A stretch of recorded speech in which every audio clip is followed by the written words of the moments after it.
Israel meluncurkan serangan menggunakan rudal thermal ke sebuah markas utama Hamas di Gaza pada dini hari yang dalam waktu kurang dari 1 jam dilaporkan menewaskan 120 anggota Hamas. Serangan tersebut disebut sebagai salah satu operasi paling cepat dan terfokus dalam beberapa pekan terakhir dengan target yang telah dipantau melalui pengintaian udara dan intelijen elektronik sebelum eksekusi dilakukan.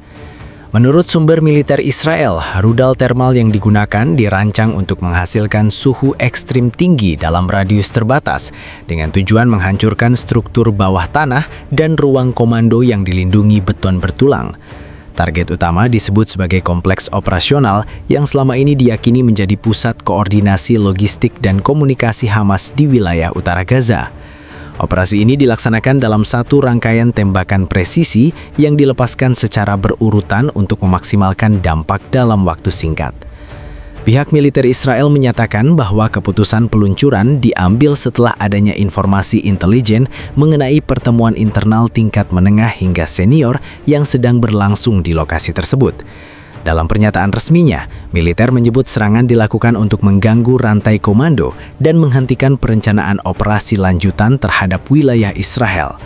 Tidak ada pernyataan rinci mengenai jenis platform peluncur yang digunakan, namun sumber keamanan menyebut kemungkinan berasal dari sistem artileri jarak jauh atau pesawat tempur yang beroperasi di luar wilayah udara Gaza. Dalam waktu kurang dari 60 menit setelah rudal pertama menghantam, sejumlah ledakan susulan terdengar di area target. Rekaman yang beredar menunjukkan asap tebal membumbung dari beberapa titik, sementara tim penyelamat setempat berupaya memasuki lokasi yang dilaporkan mengalami kerusakan berat. Otoritas kesehatan di Gaza melaporkan jumlah korban tewas mencapai 120 orang yang diklaim sebagai anggota Hamas, dengan puluhan lainnya mengalami luka bakar serius akibat suhu tinggi yang dihasilkan oleh sistem persenjataan tersebut. Serangan ini terjadi di tengah meningkatnya intensitas operasi militer di Gaza, di mana kedua pihak saling melancarkan serangan dalam beberapa hari terakhir. Israel sebelumnya menyatakan akan meningkatkan tekanan terhadap infrastruktur militer Hamas, termasuk fasilitas bawah tanah, gudang senjata, dan pusat komando.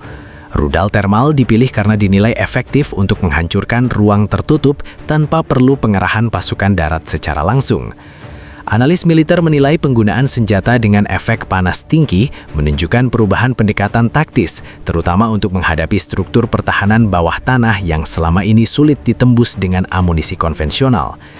Jika laporan jumlah korban terkonfirmasi, serangan ini akan menjadi salah satu yang paling mematikan dalam kurun waktu singkat sejak eskalasi terbaru dimulai. Hingga berita ini diturunkan, belum ada pernyataan resmi dari pihak Hamas terkait detail korban di internal mereka. Namun sumber lokal menyebutkan bahwa area yang diserang memang dikenal sebagai salah satu titik aktivitas organisasi tersebut. Situasi keamanan di sekitar lokasi masih tegang dengan akses terbatas dan potensi serangan lanjutan belum dapat dipastikan. Serangan yang dilakukan Israel ke markas Hamas di Gaza tidak hanya menimbulkan dampak besar dari sisi jumlah korban, tetapi juga memunculkan perhatian luas terhadap jenis persenjataan yang digunakan, yakni rudal thermal berintensitas panas tinggi. Sumber militer menyebut sistem ini dirancang untuk menghancurkan target tertutup, termasuk ruang bawah tanah, bunker, dan fasilitas komando dengan perlindungan beton tebal. Rudal thermal bekerja dengan kombinasi daya ledak awal dan efek suhu ekstrim yang menyebar dalam radius terbatas. Berbeda dengan amunisi konvensional yang fokus pada tekanan gelombang ledak, sistem ini memaksimalkan pelepasan panas tinggi untuk menembus dan melumpuhkan struktur internal. Efeknya tidak hanya menghancurkan fisik bangunan, tetapi juga menciptakan kondisi suhu yang sangat mematikan di dalam ruang tertutup dalam waktu singkat. Menurut analisis militer regional, pola serangan dilakukan secara bertahap namun cepat. Rudal pertama diduga difokuskan untuk membuka struktur utama atau pintu masuk bawah tanah. Dalam hitungan menit, beberapa rudal lanjutan menghantam titik berbeda dalam kompleks yang sama. Strategi ini dikenal sebagai sequential precision strike, yaitu serangan beruntun yang menargetkan titik-titik vital dalam satu kawasan untuk memastikan tidak ada ruang aman yang tersisa. Dalam 60 menit pertama, setidaknya beberapa gelombang tembakan dilepaskan. Setiap gelombang dirancang untuk menghantam sektor berbeda dari kompleks yang sama.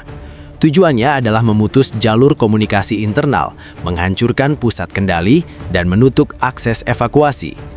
Sumber keamanan menyebut bahwa koordinasi waktu menjadi kunci karena jeda antar tembakan dibuat sangat singkat guna mencegah perpindahan personel dari satu ruang ke ruang lain.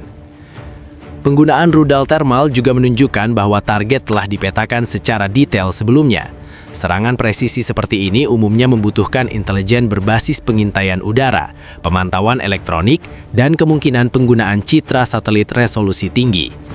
Beberapa analis menilai bahwa keberhasilan menghantam titik strategis dalam waktu singkat menandakan adanya data struktur internal yang cukup akurat. Dari sisi dampak fisik, laporan awal menyebut kerusakan terkonsentrasi pada beberapa bangunan yang diduga memiliki koneksi bawah tanah. Area di sekitar lokasi memperlihatkan kerusakan berat pada bagian dalam struktur, sementara bangunan di luar radius langsung relatif tidak mengalami kehancuran total. Hal ini mengindikasikan bahwa daya ledak diarahkan secara terkontrol untuk meminimalkan penyebaran horizontal. Otoritas kesehatan di Gaza menyatakan sebagian besar korban mengalami luka bakar parah akibat paparan panas ekstrim. Tim penyelamat menghadapi kesulitan memasuki lokasi karena suhu sisa yang masih tinggi dan potensi runtuhan lanjutan. Proses evakuasi berlangsung dalam kondisi terbatas dengan akses yang dikontrol ketat. Dari perspektif militer, penggunaan sistem ini juga mengurangi kebutuhan operasi darat langsung. Dengan menghancurkan pusat komando dari jarak jauh, Israel dapat menghindari resiko bentrokan jarak dekat yang berpotensi menimbulkan korban di pihaknya. Analis menyebut langkah ini sebagai bagian dari strategi tekanan maksimum terhadap infrastruktur militer Hamas tanpa eskalasi pengerahan pasukan besar. Namun, penggunaan rudal dengan efek panas tinggi juga memicu perdebatan di kalangan pengamat hukum internasional. Senjata yang menghasilkan suhu ekstrim di area padat sering menjadi sorotan terkait dampaknya terhadap lingkungan sekitar. Hingga saat ini, belum ada laporan resmi mengenai dampak terhadap area sipil di sekitar target, namun situasi di lapangan masih terus berkembang. Serangan Israel ke markas Hamas yang menewaskan 120 anggota dalam waktu 1 jam langsung memicu perhatian serius di tingkat regional. Dampak dari operasi ini tidak hanya terbatas pada sisi militer, tetapi juga memunculkan konsekuensi politik dan strategis yang luas. Berbagai pihak mulai menilai kemungkinan eskalasi lebih lanjut, serta implikasi terhadap stabilitas keamanan kawasan Timur Tengah secara keseluruhan. Sumber diplomatik menyebutkan beberapa negara di Timur Tengah memantau serangan ini dengan kecemasan tinggi. Israel menegaskan bahwa operasi dilakukan berdasarkan intelijen yang menunjukkan ancaman terhadap keamanan nasionalnya. Namun negara-negara tetangga dan organisasi internasional menyuarakan keprihatinan terkait meningkatnya risiko korban sipil dan kemungkinan terjadinya konflik terbuka di wilayah Gaza. Beberapa pejabat regional bahkan mengindikasikan bahwa serangan seperti ini bisa memicu reaksi balasan dari faksi bersenjata lain yang berafiliasi dengan Hamas. Dari sisi militer, serangan ini menunjukkan peningkatan kapasitas Israel dalam melakukan operasi presisi tinggi menggunakan persenjataan modern. Rudal thermal yang digunakan bukan hanya menimbulkan korban signifikan, tetapi juga mengganggu komunikasi dan koordinasi internal Hamas. Dalam hitungan jam, laporan intelijen menyebut sejumlah fasilitas komando dan logistik Hamas mengalami kerusakan berat, memaksa organisasi tersebut untuk memindahkan sebagian pusat operasional mereka ke lokasi lain yang lebih tersembunyi. Sementara itu, Hamas melalui beberapa sumber lokal menyatakan kesiapannya untuk merespons meski belum ada pernyataan resmi terkait skala balasan. Namun analis militer regional menekankan bahwa struktur komando Hamas kemungkinan mengalami disorientasi sementara akibat serangan yang sangat terfokus ini. Kehilangan 120 anggota dalam waktu singkat mempengaruhi kemampuan organisasi untuk merencanakan serangan lanjutan terhadap wilayah Israel.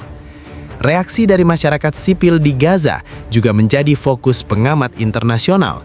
Meski sebagian besar warga tidak berada di lokasi serangan, berita tentang korban dan kerusakan cepat menyebar melalui media sosial. Hal ini menimbulkan ketegangan dan kekhawatiran di antara warga, terutama terkait potensi serangan susulan. Organisasi kemanusiaan internasional telah memperingatkan agar akses bantuan dan evakuasi diprioritaskan, mengingat situasi di lapangan yang masih tidak stabil dan berisiko bagi tim medis. Analisis strategis lebih lanjut menunjukkan bahwa serangan ini bukan hanya sekadar aksi militer satu arah. Israel tampaknya menargetkan struktur komando dan logistik untuk menekan kemampuan Hamas secara sistematis. Pemusnahan markas utama menandai pendekatan tekanan maksimum yang diiringi penggunaan teknologi persenjataan canggih. Dampak psikologis terhadap anggota organisasi bersenjata diperkirakan signifikan karena kehilangan sejumlah besar personil senior dalam kurun waktu sangat singkat. Di sisi internasional, serangan ini memicu pernyataan dari berbagai negara dan lembaga PBB. Beberapa negara barat menekankan hak Israel untuk mempertahankan keamanan nasionalnya, sementara negara-negara Timur Tengah menuntut agar Israel menahan diri dan menghindari eskalasi lebih lanjut. Diskusi mengenai proporsionalitas dan penggunaan rudal thermal menjadi sorotan dalam forum internasional, dengan fokus pada dampak terhadap hukum humaniter internasional dan keselamatan warga sipil.